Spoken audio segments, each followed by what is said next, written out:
Hey, what's up, everybody? Richard Jarrett, Cosmic Wonder, jumping on, giving everybody a big what's up for 2018.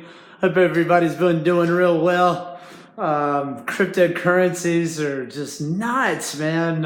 If you were to invest just $1,000 into just a long list of currencies, Bitcoin Cash, Litecoin, Ripple, Dash, Linda Coin, Davro, just so many of them that if you were to put a little bit of money into it, it could have already turned into thousands of dollars. And so when you look at that, don't be skeptical, but be a believer of what 2018 is going to be. So if you're interested in any of those things, please get at me. I've got a long list of awesome people I follow and network, and I've learned so much from, and can point you in those directions and hopefully bring you the wealth that these guys have brought me. So thanks to all you guys out there hustling and bustling, doing the grind, and creating multiple streams of income using this powerful force that we have now, that's in the hands of so many people.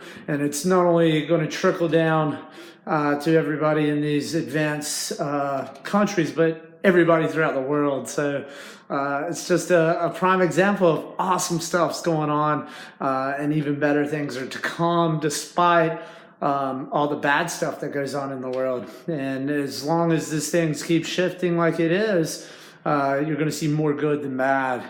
As crazy as that may sound, but I can guarantee you, and I know. So anyway, but I wanted to bring you an author real quick, like I always do, John Allegro. And he wrote Holy Mushroom, Sacred Cross. But he wrote many other books as well. He was most famous because he helped translate the Dead Sea Scrolls. He was part of the team of the original guys that translated those things. And he has an interesting story just in that alone. But the Holy Mushroom, Sacred Cross is where he theorized, and what he can really point to, that the manna in the Old Testament is actually psilocybin, or a certain type of mushroom that creates the visions and the experiences that a lot of the writers of those texts were being initiated in by pharmacological agents, which I've said in the past. If you go to Terence McKenna as well, he can corroborate a lot of this, because he pushed the envelope, so to speak, and experienced these things at high levels. But John Allegro does a good way of showing you how in these texts that they are referring to it. And it's interesting when you look at the rabbis of the Jewish, the high priest, they wore mushroom hats. And the original Eucharist is actually the cap of the mushroom. And in the Old Testament, they refer to it as manna, small round things that grow from the ground. But there's interesting studies making way today in the ability of the psilocybin mushroom regenerating eye vision. And it kind of makes sense, because what it seems to do when you do experience at a high level, it intensifies your vision to nanoscale level, where people think they are hallucinating, but they're simply seeing the world at a nanoscale level, or per se the world of the unseen. And until you have that personal experience for yourself, you just really truly can't understand. So I'm not advising people to go out there and try these things, but I think prepare yourself for them.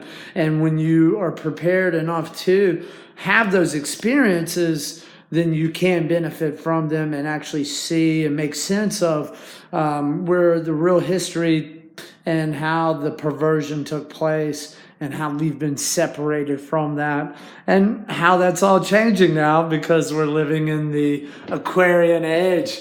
And it's been that way, kind of. You can study, when you study history, you can kind of see where we've came from, in our recorded history at least, where we've come from and how far we've advanced. And just imagine all these civilizations that came before us that lived for, or were organized a lot longer periods of time than we were.